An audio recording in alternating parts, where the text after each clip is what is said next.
La serpiente emplumada, dios del viento, de las artes, del aprendizaje y el conocimiento. Quetzalcóatl para los aztecas. Para los maya quiché, Gugumatz, quien además era el creador del mundo. Kukulcán para los maya yucatecos. Para muchas civilizaciones de Mesoamérica, las serpientes eran símbolo de fertilidad. Su capacidad de mudar piel simbolizaba la trascendencia. Los maya pensaban que en el cascabel estaba el secreto de la regeneración y la vida. Los patrones y geometría que portan algunas serpientes inspiraron incluso obras de arte y arquitectura de aquellas civilizaciones. Con el tiempo, otras creencias les han dado mala fama a estos reptiles. Hoy, la ofidiofobia, o el miedo a las serpientes, es muy común. La ciencia se lo sigue debatiendo.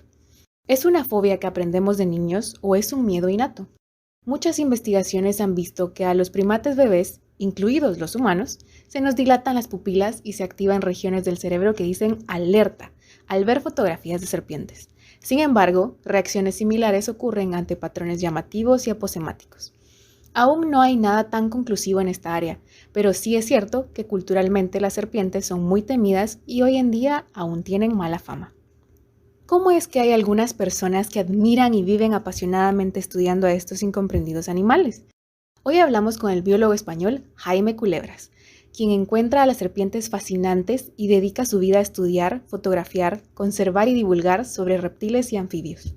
Hoy platicamos y rompemos mitos que quizá aún puedes tener sobre las serpientes. Sí, también descubrimos si Culebras es en realidad su apellido. Empecemos. Hola, somos Dayan, Kat y Rana, tres científicas guatemaltecas convencidas que las carreras en STEM son para todos, no solo para aquellos a los que les va bien en mate. Y todos nos beneficiamos de ellas a diario y te lo vamos a demostrar.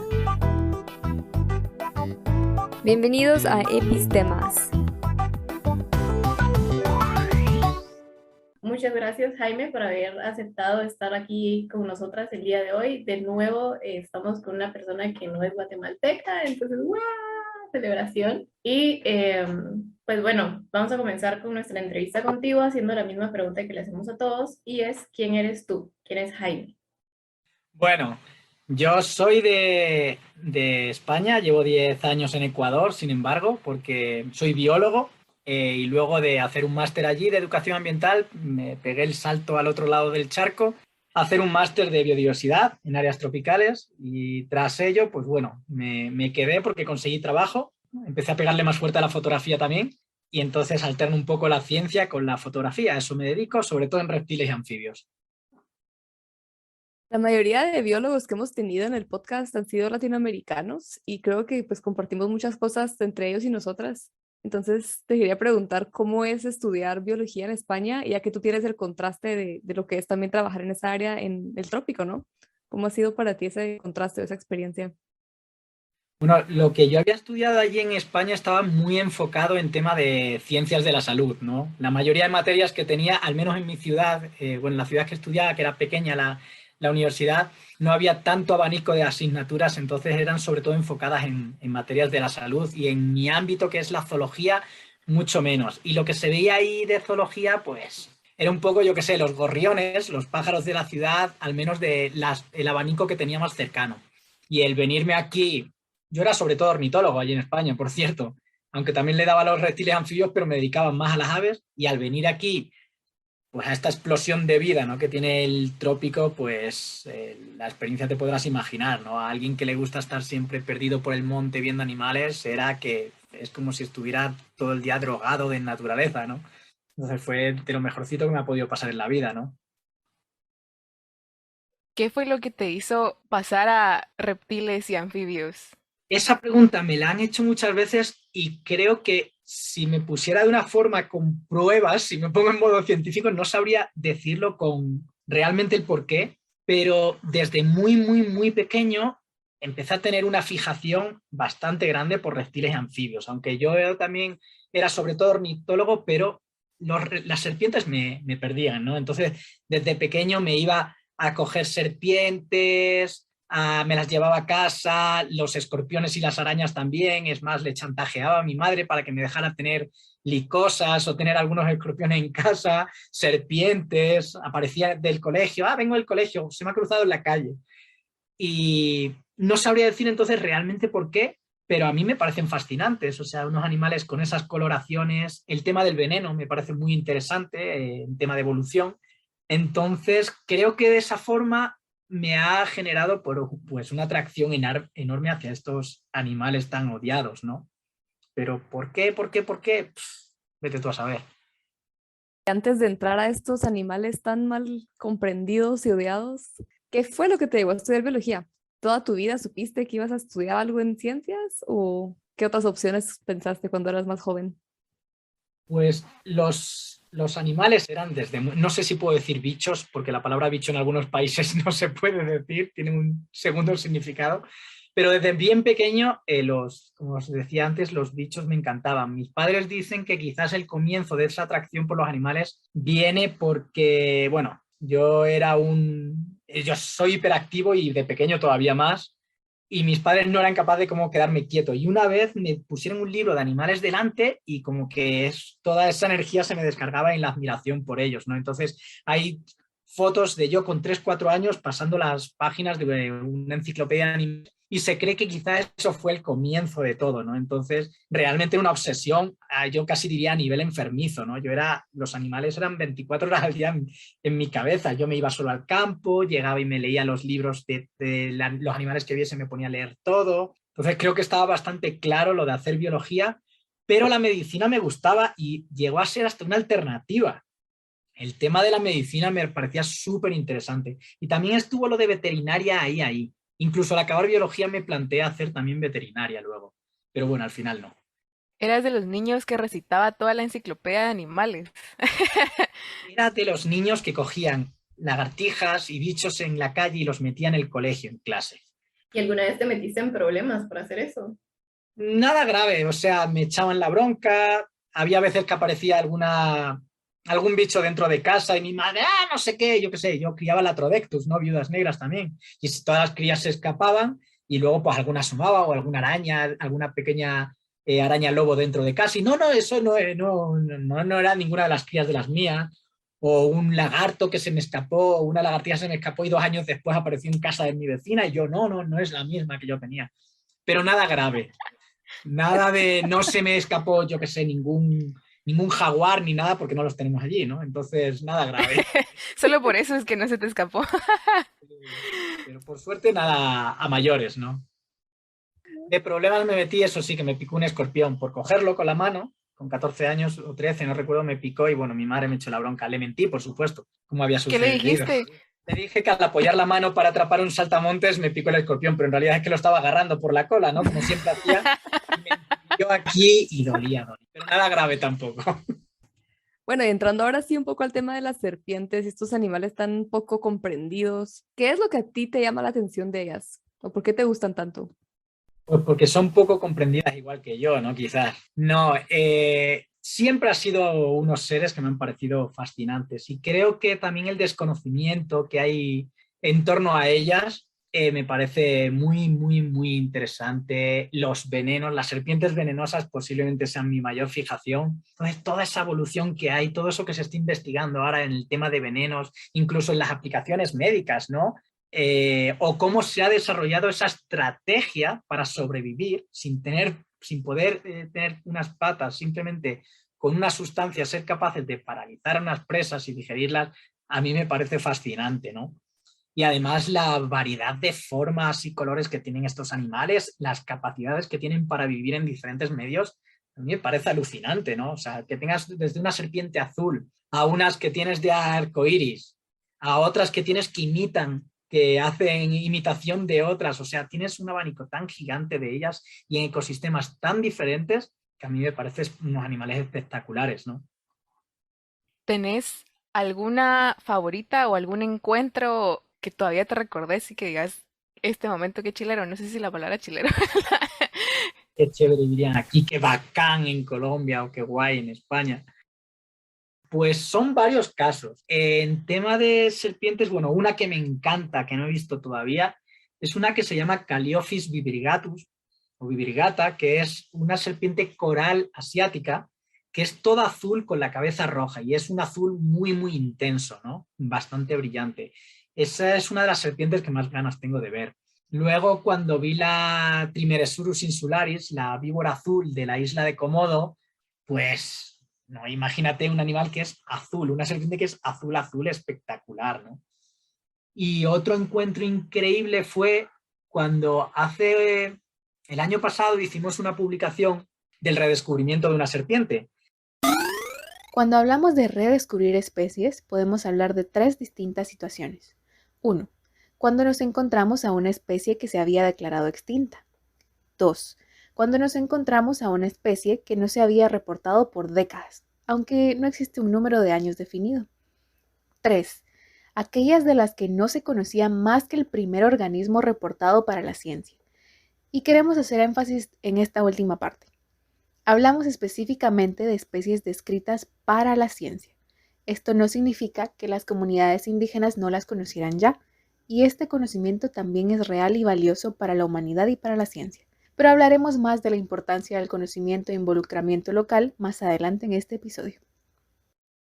Que la encontraron dos amigos, yo esa salida de campo ya me había regresado, pero ellos la encontraron y luego les pedí las fotos de unas de las serpientes, porque yo estaba convencido que había alguna, en algún sitio, que había unas personas que estaban confundiendo una especie con otra, y una de ellas era una especie desaparecida hacía como 50 años.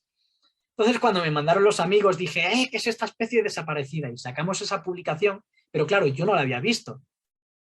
Y este año fuimos de nuevo al lugar y la vimos. Entonces, tuve la suerte de ver este animal que no se veía pues desde hacía 50 y pico años, imaginaros, y este era el tercer ejemplar conocido. Así que eso fue un momento para mí que no daba crédito. Digo, no me puedo creer que estoy viendo este animal, ¿no?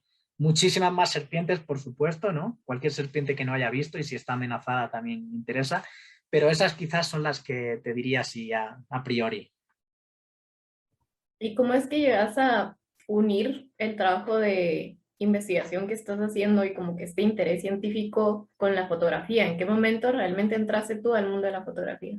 Yo creo que a todos los que nos gustan los animales tenemos una tendencia a querer hacer fotos, ¿no? Ya sea que las hagas o no, pero el querer sacar esas fotos para toda esa belleza que ves de la naturaleza, poderte llevar congelar esos momentos y tenerlos de recuerdo, creo que es fácil que tengamos esa tendencia, ¿no? Yo tenía la suerte de que, bueno, mi padre, aunque él no tiene ni idea de fotografía, tenía una cámara de fotos ahí y cuando íbamos a campo, pues yo poco a poco se la iba quitando hasta ya cuando él no viniese a campo ya me la llevaba yo. Entonces ahí le fui cogiendo cada vez más gusto a la fotografía, todo ensayo-error, mucho error, mucho error, mucho error. Y bueno, pues te acaba convirtiendo en algo que necesitas contigo en tus salidas de campo, ¿no? Y ya cuando te involucras más en ciencia, incluso en la divulgación, lo ves como una herramienta absolutamente clave, ¿no? Para ello. ¿Y cuál ha sido el momento más wow que has tenido con alguna de las fotografías que has compartido? Así como que de verdad hayas visto un cambio del antes y después de tú haber compartido esa fotografía. Mira, conforme va pasando el tiempo, hay veces que hago fotos que en el momento me encantan, incluso al cabo de un año me siguen gustando mucho, pero luego pasan 2 o 3 años y dije, esta foto que hice no es gran cosa, ¿no? Hay algunas, sin embargo, que sí se han mantenido. Hay una que hice de una serpiente, de una boa arcoiris, de una epicrates, que me sigue gustando muchísimo, porque era cuando me estaba iniciando un poco con las fotografías de gran angular, que es meter al animal en el entorno, ¿no? No es como un primer plano, sino mostrar también el paisaje y dónde está el animal. Entonces esa foto, no sé, es una de las que más me gustan. Y una de las recientes, la puesta de huevos, esa de ranas de cristal, yo creo que es una foto que me va a gustar siempre. Y es una foto que tenía hacía muchos años en la cabeza y por H o B no había ido nunca a hacer esa foto. Y cuando la logré, la verdad que el resultado fue, dijo, esto es lo que tenía de forma utópica en la cabeza. Y joder, lo he conseguido, ¿no? Entonces creo que esa es una foto y es precisamente reciente que me marca muchísimo y creo que siempre me va a marcar, ¿no? Mencionaste la fotografía como herramienta para comunicar sobre estos animales y también tienes un grado en educación, ¿no? En educación ambiental. ¿Cuál ha sido tu experiencia o qué tan difícil es educar sobre estos animales tan temidos? Creo que es bien complicado porque son animales que tienen detrás una mala fama terrible, ¿no? Y tiene mucho que ver los mitos, la religión tiene que ver también muchísimo, ¿no? Esa mala fama que se le ha creado en parte con razón y en parte sin razón, ¿no? Hay que asumir que las serpientes venenosas son un problema de salud pública, incluso por la OMS catalogado de prioridad, es una enfermedad tropical desatendida, considerada, ¿no?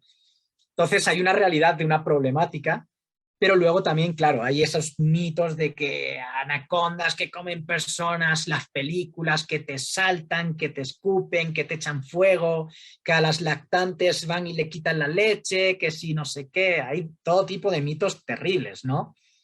Entonces realmente estás luchando contra una impronta, digamos, que tienen, o unos preconceptos que tienen las personas desde bien pequeño, que son difíciles de romper, como es normal, porque si de toda la vida le han ido contando eso, luego que llegue un cualquiera y te cuente esta película y dice, ah, no, el chico, tú eres de ciudad y yo soy de campo y yo sé y tú no tienes ni idea y no sé qué, empieza también con eso, lo hace muy, muy complicado, pero a través de la fotografía al menos puedes generar que muchas personas que han visto siempre las serpientes sin prestarles atención en sus detalles, las coloraciones, las formas, que si con una fotografía bonita puedes conseguir que le presten un poco más de atención y si la fotografía te queda bonita, aun si hay una serpiente en esa foto, puedes conseguir que asocien la belleza de esa foto con la belleza de la serpiente y puedes empezar a reducir ese odio, ¿no? Obviamente tienes que incluir el conocimiento, hacer divulgación con palabras también porque no se protege lo que no se conoce. Esa frase creo que es demasiado conocida y es una verdad, ¿no? Entonces, poco a poco a la gente enseñándole las realidades, los mitos, empatizando con quienes odian también a las serpientes, creo que sí se puede ir logrando. Y yo puedo decir que a manera personal, con más de una persona con la que he interactuado, ya sea fotográficamente o en persona, con el tema de serpientes, sí se les ha generado el cambio, pero es un trabajo muy lento y que lo consigues con algunas personas y hay tantas personas que odian a las serpientes. Incluso mis padres reconocen que las ven con menos odio. Hasta mis padres ya dicen, bueno, se la ve bonita en la foto y es como ya un pequeño paso, ¿no? Entonces, bueno, creo que se puede ir logrando y la fotografía, bueno, los mayores sentimientos los adquirimos a través de los ojos, entonces creo que es fundamental, ¿no? Lograr buenas fotos de estos animales. Después de tantos años, por fin ven bonitas a las serpientes. Bueno, y Yo te he contado una de las anécdotas también que me tiene un problema y fue con una culebra. Yo tenía una culebra en mi casa que había encontrado en el campo y se me escapó de donde la tenía, desapareció y unos meses después mi madre llega del gimnasio y se encuentra en las zapatillas la serpiente enroscada. Una culebra de agua inofensiva, totalmente, pero se le llama culebra viperina porque tiene la cabeza triangular para imitar a las víboras. Y mi madre subió las escaleras sin habla ninguna, así asfixiada, ¡ah, la serpiente! Y yo, que no, mamá, hombre, no juegues conmigo, hombre, no me hagas esa broma. Y mi madre desesperada, ¡te lo juro! Y bajo y sí, ahí estaba yo, ¡ay, qué bonita apareciste de nuevo! Mi madre, ¡te mato! Y yo, Reacciones completamente diferentes, la tuya y la de tu mamá. claro. Y ahí, por suerte, luego ni me tiró la zapatilla, ni me castigó, ni nada, pero madrecita, pobrecilla. merecido lo hubieras tenido. Sí, totalmente. Ay, no. Bueno, y yo te quería hacer una pregunta porque yo sé que tu nombre es Jaime Culebras en redes sociales, pero también he visto que tenés como que una pasión loca por ranas, más que por culebras. Entonces, primero que nada, la primera pregunta es, ¿de verdad te gustan más las ranas que las serpientes? Y la segunda es, ¿por qué te gustan tanto las ranas? ¿O qué tanto te has metido al mundo de las ranas? Pues mira, a priori me gustan más las serpientes, pero cuando llegué a Ecuador empecé a tener bastante más fijación también en las ranas por dos razones. Primero porque era un mundo increíble. En España las ranas no son tan bonitas, por decirlo algo, sin faltarles el respeto, ¿no? Pero no son tan llamativas y hay varias serpientes que sí. Pero en el tema de ranas aquí, aparte de que tienes unas ranas espectaculares, las ranas cristales, las ranas venenosas, me llamó mucho la atención que había un desconocimiento enorme todavía en ellas, cantidad de especies por describir, muchísimo más que en serpientes, y además el nivel de amenaza.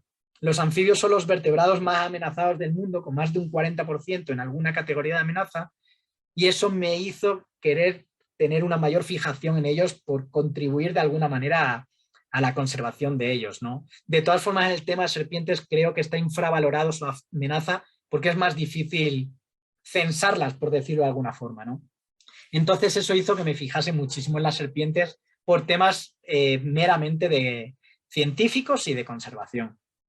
Entonces, ¿qué me gustan más ahora? No te podría decir cuáles más, porque por un lado son las serpientes de una manera y por otro lado las ranas cristales o las ranas arlequines, los atelopus, me fascinan, además por el tema de amenaza, y las pristimantis por la cantidad de especies que hay todavía por describir y por la diversidad que tienen tan inmensa, ¿no? Tengo una pregunta de lo que dijo Kat. ¿Cuál es Ya tu es un bucle. apellido? Porque No, también publicas con ese apellido, ¿no? ¿O vi mal? Sí, es que Culebras, yo hice un viaje de estudios cuando tenía 17 años que se llama la Ruta Quetzal. Y era un viaje que se hacía también aquí en Latinoamérica, ¿no? Era gente de estudiantes de varios sitios del mundo, te ganabas una beca para viajar 45 días entre Latinoamérica y España. Yo estuve en Costa Rica y Panamá y cuando llevábamos unos días en el lago Gatún, cerca del canal de Panamá, había un herpetólogo que nos enseñó varias serpientes y yo, ¡ah, la serpiente! Y yo también con él, queriendo cogerlas y agarrando las serpientes, enredando con ellas, y empezaron a llamarme así el Culebras. Y empezaron a llamarme todo el mundo el Culebras. En el periódico, en una noticia sobre la ruta, hablaron sobre Jaime Culebras y se quedó así. Y ya mi familia me empezó a llamar el Culebras, mi abuela, cuando por Skype, ¿quién es ese? El Culebras, ¿quién va a ser? Y ya No. se quedó. Y ya un profesor me dijo, tú deberías publicar como Culebras porque es como te llama todo el mundo y es más fácil incluso de encontrar tus publicaciones. Y así se quedó. O sea que fue así, casi que accidental. Sí, sí, fue totalmente, me pusieron el apodo en la Ruta Quetzal en Panamá a los 17 años. Wow, qué buena Wow. historia. Y así se quedó. Y tengo por ahí el recorte de periódico y otra noticia en la web, el Culebras, el Culebra. Y así quedó. Y dije, bueno, me gustan las culebras, queda perfecto, ¿no? Como ¡Qué anillo al dedo. divertido! Sí, no, yo todo este tiempo que llevo siguiéndote en Instagram, yo decía, ¿será ese su apellido, no? Yo Y sí, también me preguntaba lo mismo. qué buena casualidad. Pero tengo un amigo que se apellida aquí, en Ecuador, se apellida Amaru. Y Amaru quiere decir, creo que es en quichua, no estoy seguro, serpiente. Y su apellido es Amaru. Y yo, qué envidia. Pero Qué ¿cuál cosa más envidia si chévere. a ti directamente te dicen culebra? Bueno, Bueno, y lo que quería preguntar antes es que ya mencionaste algunas de estas cosas, de estos mitos de que las culebras, pues hay personas que creen que escupen fuego y todas estas cosas y que te van a atacar y que te quieren saltar encima. ¿Por qué no empezamos a desmentir esto, no? ¿Qué tal es el comportamiento de las culebras? Si te encuentras una culebra, ¿cuál es la probabilidad que te vaya a atacar? pues, a ver, casi todos los accidentes que hay con serpientes venenosas son los trabajadores, son quienes están en el campo, ¿no? Quien está en la chácara trabajando con la yuca, con el cacao, o sea, que están con los cultivos, arrancando una yuca, por ejemplo, o cogiendo un cacao y la serpiente está ahí, como puede ser una Boceria X, ¿no? Una víbora de pestañas que esté en un cacao, va a cogerlo y le muerde.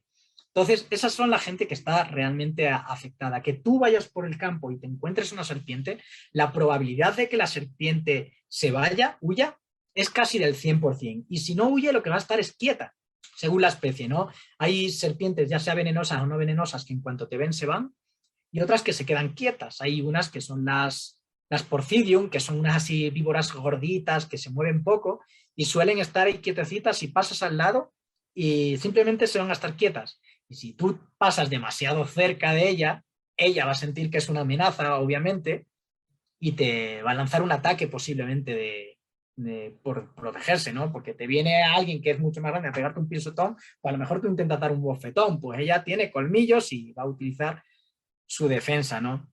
Entonces las probabilidades son realmente cuando el trabajador al animal, sobre todo de día, que está letargado, que está dormido, se acerca y de forma desprevenida a este animal se siente agredido, aunque no lo estés agrediendo, es lo que él siente. O levantas una tabla, mueves el tacho de basura, el cubo de basura y está ahí detrás ella descansando y se asusta y te muerde, ¿no? Entonces las probabilidades están ahí. A los que vamos al campo Yo, bueno, sí, una vez he tenido un acercamiento a un posible ataque porque me metí por una pared trepándole y había una enroscada ahí, ¿no? Justo delante de mi cara, y eso pero es pura mala suerte, y es alguien que siempre se está metiendo por el monte, pero las probabilidades de que te muerda una, que tú la veas y ella a ti, es prácticamente cero, salvo que te vayas hacia ella, ¿no? Y la serpiente, eso de que te persigue, no, hay las chontas, que a veces se sienten un poco amenazadas y pueden hacer como un acercamiento hacia ti de varios metros, levantándose, pero es una serpiente no venenosa.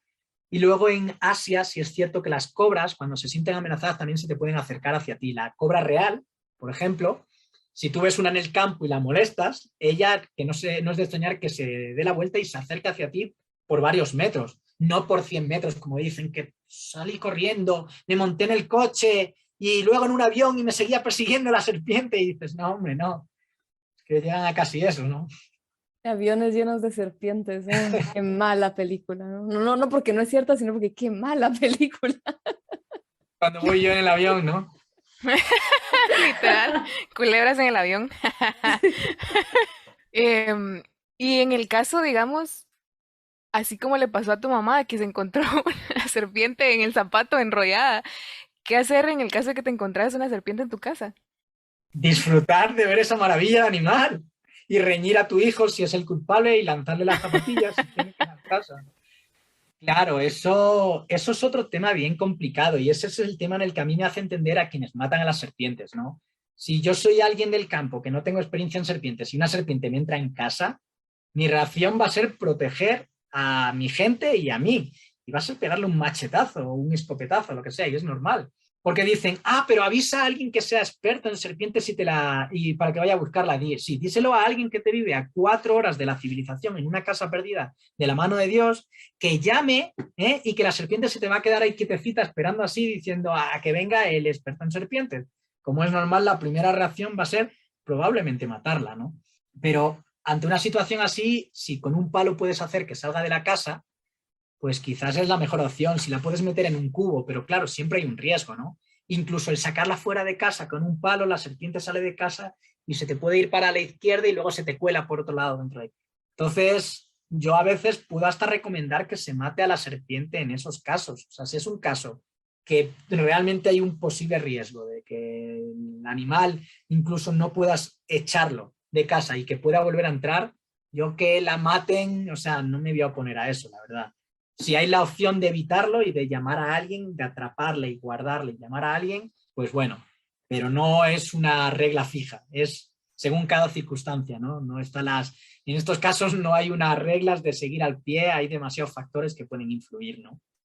Aquí viene también como que una parte que te quería preguntar, porque he visto que también mucho del trabajo que tú haces, tanto con ranas como serpientes, tienen un background o tienen un contexto también en el cual tú le das el poder a la gente de las comunidades para que conozcan un poquito más de las especies que tienen y a ellos sean también partícipes de las investigaciones y partícipes de conocer y dar a conocer la biodiversidad. Entonces me gustaría preguntarte qué tipo de proyectos son los que incluyen este factor social, digamos, de los que tú estás haciendo y cuál ha sido tu experiencia más bonita al respecto. Voy a empezar quizás por lo último. La experiencia más bonita es que ahora a mí a veces me ha costado entender que tenía que involucrar más a la comunidad, y es un aprendizaje que uno va adquiriendo conforme vas teniendo más experiencia en el mundo de la conservación, y tú no puedes hacer conservación si no haces también apoyo social. O sea, si tú no estás considerando también a los locales, realmente tu conservación está valiendo poca. Es lo mismo que decir, ¿sabes qué? Voy a comprar todo este terreno, a todos los que viven ahí se les manda a otro lado y yo protejo este área. Pero esa gente en otro lado van a lo mejor también deforestar. Entonces es mejor involucrar a las comunidades en el desarrollo de su economía de una forma sostenible. Y en el tema del aprendizaje de la biodiversidad, creo que es súper importante que la gente local, sobre todo en tema de serpientes y de reptiles y anfibios en general, que aunque sean gente de campo, que tienen un montón de vivencia en la naturaleza, hay un desconocimiento muy grande con estos animales. Porque con las aves quizás es más fácil, pero estos animales que son más elusivos, muchos son nocturnos, y hay todos esos mitos, se crean unos conceptos erróneos gigantes, incluso en la gente de campo. Entonces, involucrarles para que ellos vean que estos animales pueden ser unos aliados, a mí me parece fundamental, ¿no? Entonces, para mí eso es precioso, ¿no? El tener la oportunidad de, con gente que está en el campo, incluso aprender de ellos también conforme a sus experiencias, me parece muy enriquecedor también para mí, ¿no? Así que yo creo que es un factor clave, ¿no? Y ahora estoy en varios proyectos, publicaciones científicas incluso, que están siendo coautores conmigo, personas locales.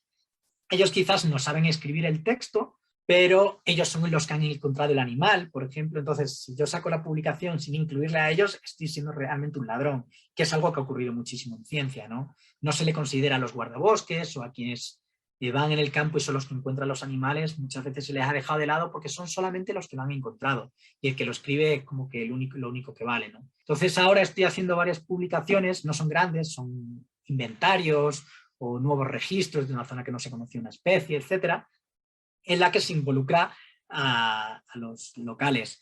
Y ahí en una de las publicaciones que estoy haciendo, que es de un inventario de un área, de un inventario de reptiles y anfibios, que es súper bonito porque vas a campo con ellos y les ves cómo hasta se emocionan, porque es como que ellas empiezan a picar de a ver cuántas especies encuentro. Y yo recuerdo hace unos meses, en una de esas salidas, con uno de ellos, es como que esos momentos te da de mi trabajo tiene sentido, ¿no? Y estás con él y te dice, mira Jaime, aquí encontré esta, es la que yo pienso. Y le digo, ay, sí, muy bien, has acertado. Y hoy todavía no la habíamos visto. Y el tipo, un tipo de 45 o 50 años, un hombre que ha vivido en el campo, que ha trabajado en los cultivos de coca, que ha trabajado en, o sea, de todo tipo de cosas que no tenían que ver con la conservación, de pronto te dice, bien, ya llevo 3 especies encontradas hoy. Se emociona por eso y sabe que va a ser partícipe de una publicación científica y sabes que estás consiguiendo que esta gente le estás motivando para que puedan vivir de la conservación, ¿no? Entonces esos detallitos, trabajar con los locales es súper enriquecedor, ¿no? A veces es muy complicado también porque a veces no te pones de acuerdo con ellos, tengan ellos razón o tenga yo razón, cualquiera de los dos, ¿no? Pero realmente es fundamental involucrar a las comunidades. Qué bonito. Por eso quería que tocáramos el tema, porque siento que como tú dices al principio, uno entra con una mentalidad muy salida, digamos, o muy lejana a lo que viene siendo la ciencia comunitaria. Y es importante tener la ciencia comunitaria. Y de hecho también yo tengo anécdotas con arañas muy parecidas a la tuya, pero es bonito ver cómo esta gente que vive en el campo realmente cambia su mentalidad, porque normalmente los ve así como que, no sé, enemigos o contrapartes al trabajo que ellos hacen, ¿verdad? Y ya luego lo ven como parte del trabajo, de hecho disfrutan el poder verlos en su día a día. Entonces, sí quería que tocáramos este tema y la verdad no pensé que fuera a ser tan bonito, pero gracias.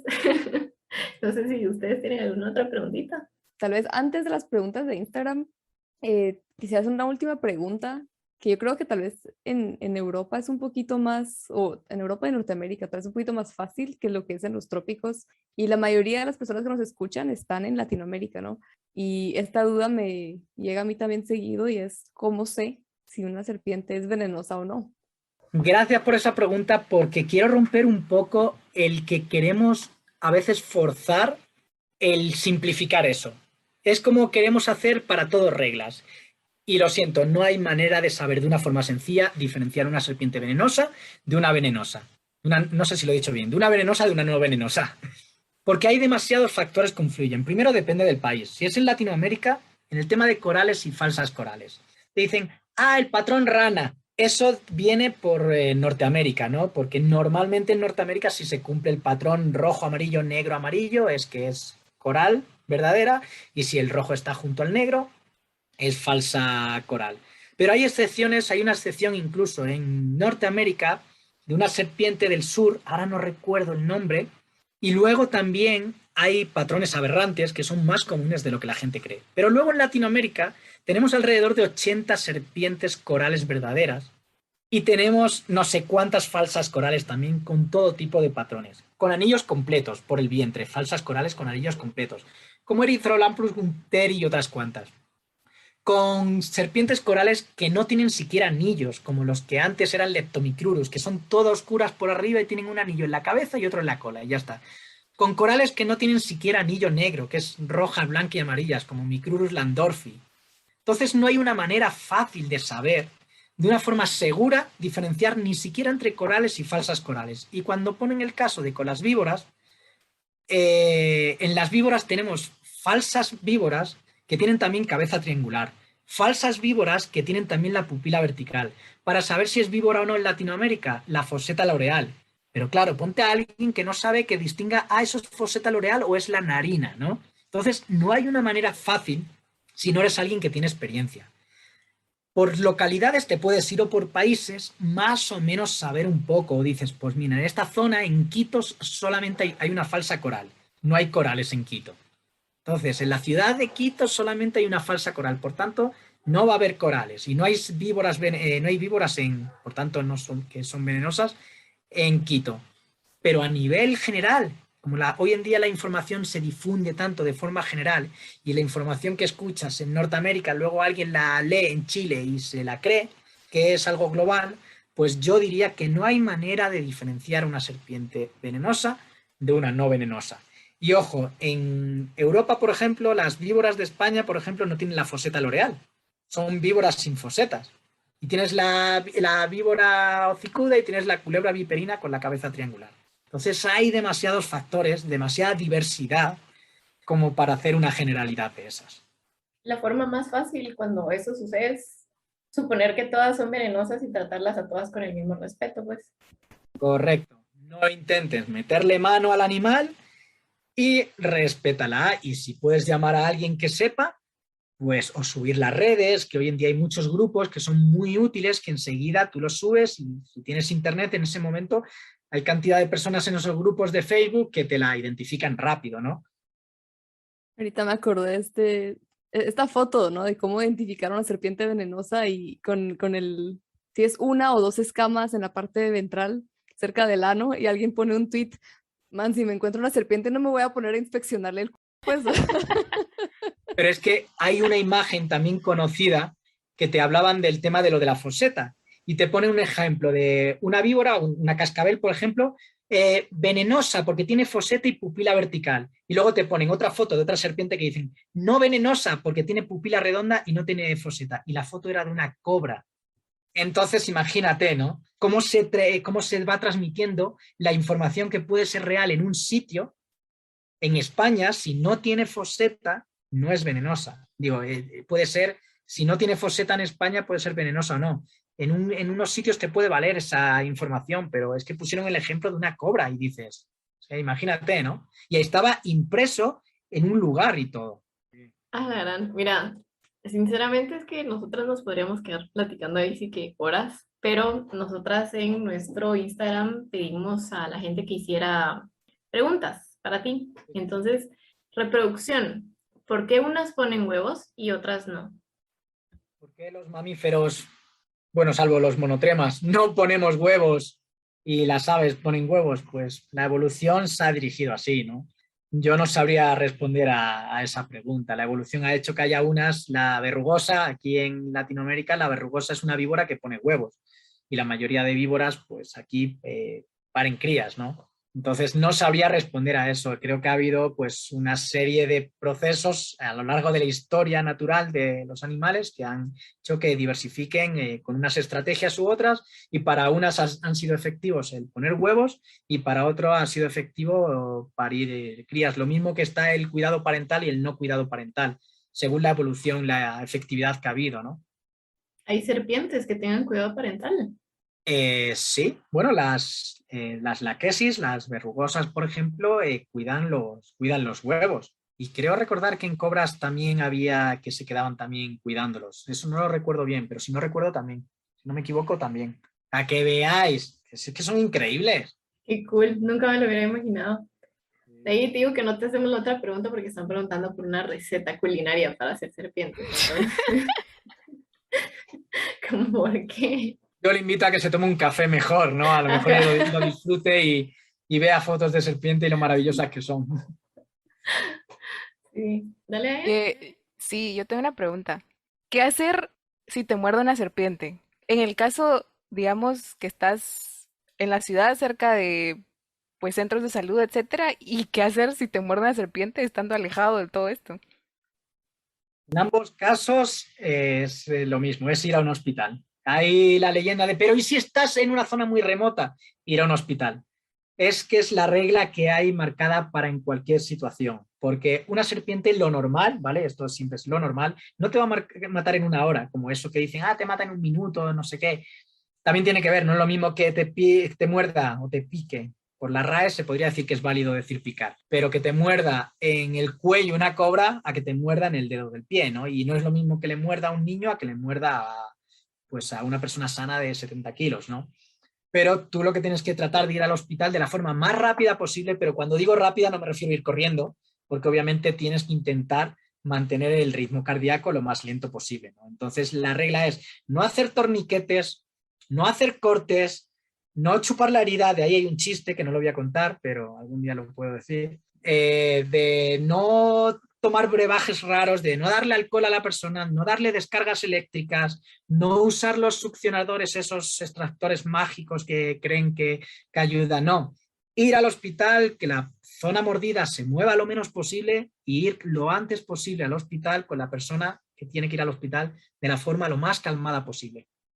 Eso es la teoría, no siempre hay una utopía en esa teoría, obviamente, porque si estás solo a 7 horas de caminata no tienes quien te lleve, por ejemplo, y te toca a ti caminar y te vas a cansar, pero es ir al hospital a que te administren el antiofídico. Y si puedes tener una foto para saber que el médico sepa la serpiente que es, o al menos si es víbora o coral, por ejemplo, o si es un elápido o un vipérido, eso es muy útil, porque yo sé de casos aquí en Ecuador que han matado a personas por negligencias de haberle administrado el antiviperino para un anticoralino, por ejemplo, ¿no? Entonces, esa es la regla. Recapitulemos. Mantener a la persona mordida lo más quieta y tranquila posible e ir inmediatamente al centro de salud. Podrá parecer imposible mantener la calma, pero al agitarnos aceleramos nuestro ritmo cardíaco y podemos acelerar el transporte del veneno en nuestro cuerpo. Todas las demás cosas que posiblemente has escuchado pueden ser muy dañinas, algunas incluso peores que el mismo veneno. No sabía que habían diferentes tipos de antiofídicos. Claro, es Acabo de que aprender eso. los elápidos, las corales, por regla general, lo principal del veneno es neurotóxico. Y en las víboras, por regla general, pero también hay excepciones y también puede variar según la composición, de la manera que más afecta es de forma hemotóxica o citotóxica. Entonces, claro, hay unos venenos para neurotoxina y hay algunos antivenenos enfocados sobre todo en las neurotoxinas y unos enfocados sobre todo a tema hemotóxico, citotóxico. Hemotóxico, que ataca las células de la sangre, bueno, los componentes de la sangre, citotóxico a las células y neurotóxico al sistema nervioso y te acaba provocando una parada cardiorrespiratoria, ¿no? Qué interesante. Así que, Y en todo esto de los venenos, que se habla siempre muy mal del veneno de las serpientes, yo animo a la gente a que investigue, por ejemplo, con el Captopril. Captopril es un medicamento que se utiliza para problemas de corazón, que está extraído, se obtuvo de un veneno, de una Botros de Brasil, y que es un medicamento muy, muy, muy usado a nivel mundial. Salva miles y miles y miles de vidas anualmente y es obtenido de un veneno de una víbora, para que veamos que las serpientes realmente, o los animales venenosos, son maravillosos. Y si hablamos de la foneutria y nos ponemos a hablar de cómo pueden desarrollar una buena Viagra, pues mira, también todos nos podemos alegrar, aunque tengamos 70 años. Así que gracias, foneutria, porque a los 70 años quizás te lo agradezco. Ay, no. te salió sin querer.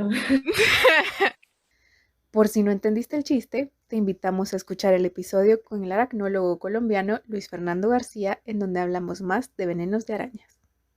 La verdad es que qué chilero, porque con cada pregunta que existe, la cantidad de mitos que desmentimos y nos damos cuenta de que al final el miedo, el temor hacia las serpientes viene de la falta de información, de la falta de educación Correcto. y lo importante que es seguir haciendo este trabajo, porque así como dijiste, si la gente supiera que el veneno de estas serpientes se salvan miles de vidas y sale este medicamento, etcétera, son cosas que te hacen verlas con otros ojos, entonces es súper importante.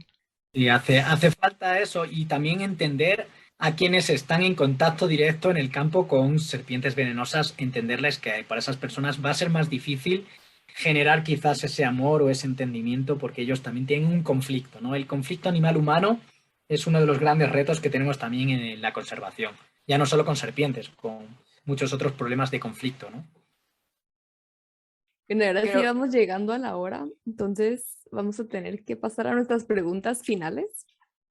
Siempre hay 2 preguntas que nos gusta hacerle a todos nuestros invitados y la primera es, ¿qué consejo te darías tú a tu yo de 17 años? Repetir lo que hice, porque salí mucho de fiesta en la universidad y no me arrepiento. El inglés, por ejemplo. El haber estudiado desde quizás en la universidad, haber ido a clases de inglés, porque mi inglés no es realmente bueno, es gracioso porque pronuncio mal, entonces la gente se ríe y al menos genero risas, pero yo sí debería tener un mejor inglés y quizás es una de las espinitas que tengo clavadas, pero el resto es repetir lo que he hecho para disfrutar, porque entre los errores y no errores, o sea, he disfrutado mucho de la vida, ¿no? Y justo a los 17 fue que te quedó el culebras, ¿no? Además, mira. Bueno, y la última pregunta que tenemos es, en tu opinión, ¿qué pueden hacer todos para apoyar al desarrollo de la ciencia en la región? Y en estos tiempos, con todo el problema que se está desarrollando de esa falta de respeto a los científicos que están trabajando en el tema del COVID, creo que todos los científicos tenemos que poner más esmero en la divulgación de la ciencia, porque todos estos problemas que estamos viendo ahora del negacionismo, que siempre lo ha habido, pero ahora ha alcanzado unos niveles muy grandes, tiene que ver porque no hemos empapado a la sociedad en ciencia. Y la sociedad tiene que entender el método científico, cómo funciona, para que sepan discernir mejor la información que les llega, ¿no? Entonces creo que eso es uno de los mayores retos que tenemos hoy en día y es enseñar a la sociedad sobre ciencia, porque de ahí puede llegar todo, porque va a tener más aceptación, por tanto va a tener más apoyo, va a haber más presión incluso a los políticos para que apoyen más la ciencia. Entonces yo me iría por la educación en ciencia, a toda la sociedad, pero absolutamente a toda. Gracias, Jaime, por aclararnos tantos mitos peligrosos y ayudarnos a que conozcamos mejor a las serpientes, con la esperanza de que, manteniendo siempre el respeto, les podamos perder el miedo y ver con ojos más positivos. Y gracias a ti por acompañarnos en un episodio más de Epistemas. Con este episodio terminamos nuestros episodios especiales del mes de octubre. ¿Te gustaron? Cuéntanos en redes sociales.